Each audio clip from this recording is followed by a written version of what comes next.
Some point I might explain why I'm pulling my content off of TikTok and going back to my YouTube channel. I may go back, but that's a story for another day. But I thought what I would do is some of the topics that I get a lot of questions about, or I have a writing team that looks to me for a lot of content. And I thought I would share their most recent request of me, which is what are the natural ways to increase testosterone. Now, this, I will not really get into the herbals or the supplements. And of course, I always have to give the disclaimer that there comes a time when Father Time kicks in and the testicles will age out of the equation.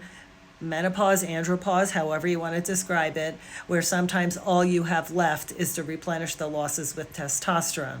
But in an intact young male, ways to increase testosterone are to maybe avoid the disruptors. So one of the biggest disruptors I will see of the endocrine system, which is partly the way that the hypothalamus communicates to the pituitary and to the testicles at nighttime when we sleep, one of the biggest disruptors we have in the diet is sugars and secondarily alcohols. That's what I see. So it can impair that feedback loop, but it also can be directly toxic to the testicles themselves.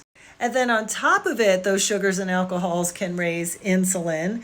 Insulin can cause more fatty stores, and more fatty stores can take the testosterone and convert it over to estrogen.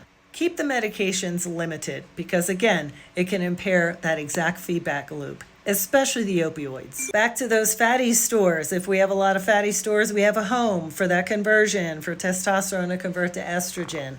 Keep the weight low. Can't even tell you how imperative sleep is because at nighttime is when this whole process happens.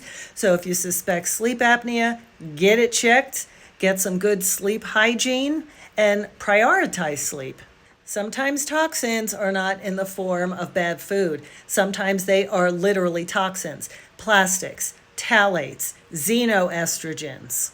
Keep stress low because stress increases cortisol. Cortisol increases a lot of times that insulin resistant picture, and that cortisol completely disrupts that hypothalamic, pituitary, and testicular axis or feedback loop. Finally, if you can do some strength training, that helps the luteinizing hormone release from the pituitary to improve that feedback loop.